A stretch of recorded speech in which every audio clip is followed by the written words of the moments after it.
Hello everyone, welcome back to my YouTube channel. I hope you all are doing fine and studying well.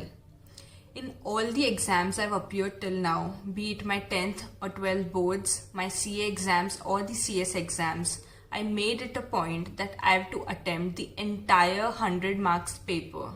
No matter what. It automatically gives you an edge over the other candidates if you are able to attempt the entire 100 marks paper. I mean, you yourself think, if you have attempted just 60 to 70 marks, you are being evaluated out of those 60 to 70 marks only and not out of 100 marks. Now imagine if you have attempted the entire 100 marks, out of which you knew the 60 to 70 marks portion really well. So you could score a 30 to 40 out of that portion.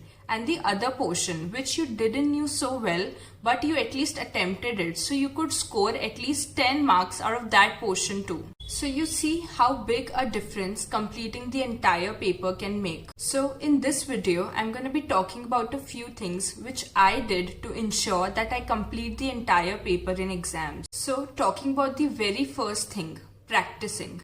Practicing the questions and revising the concepts and provisions a number of times automatically increases your speed and help you achieve the purpose. Next thing is solving mock test papers. I've talked about mocks in my earlier videos also and how crucial a role mock test papers play in our exam preparations. But merely solving mocks is not enough. It should be solved in a controlled environment. Controlled environment means try to give the mock test at the time when the actual exam is bound to happen, say 2 p.m. to 5 p.m. Also give yourself a proper 15 minutes for reading plus 3 hours for solving the paper. There should be the same seriousness, nervousness and the anxiety which you have during your actual exam.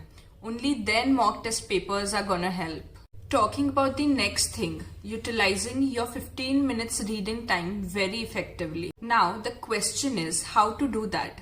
So let me first tell you what should be your targets for those 15 minutes. By the end of your reading time, you should have these 3 things ready with you. First, you should at least have had a glance of all the questions there in the paper. Second, you have to decide which question you are not going to attempt. Third, you should have decided the sequence in which you are going to attempt the questions. At least have your top 3 questions in mind which you know so well that are enough to get you a 40.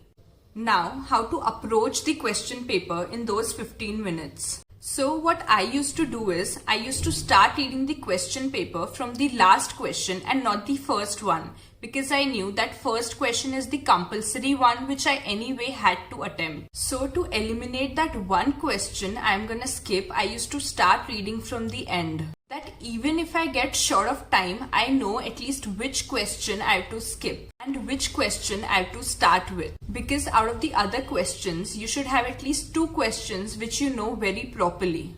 So this is the basic approach. Now, in case you feel that the paper is extremely lengthy and it's not possible for you to read the entire paper word by word, what you can do is figure out from which topic the particular question is, which I think you can easily do just by seeing the questions prima facie. And then after figuring out the topics, you can easily make out which topic you know the least and which question you have to skip. So this was all about utilizing the reading time properly. If you have any further questions relating to this, you can drop them in the comment box below. Now, talking about the most important thing, your mindset. Enter the exam hall with the mindset that I have to attempt the entire 100 marks no matter what.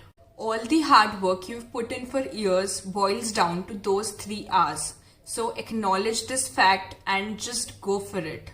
Don't get very stressed or anxious. Just keep your calm and focus on your exam. Now, a few very small yet very important things which all of us know, but just to remind. First, always reach your exam center on time. Second, carry a wristwatch with you to keep a track of your time. Use the same pen which you have been using since months during your preparations. It might sound silly and unimportant, but trust me, it's as important as any other thing I've discussed till now. So these were a few things I've personally followed and which have helped me a lot to complete the whole paper in time. I hope it will be of some help to you too. Now for papers with MCQs, I'm gonna make another video on how to approach those papers because that requires even more planning and detailing. So yeah, that's all for this video. All the best and study well.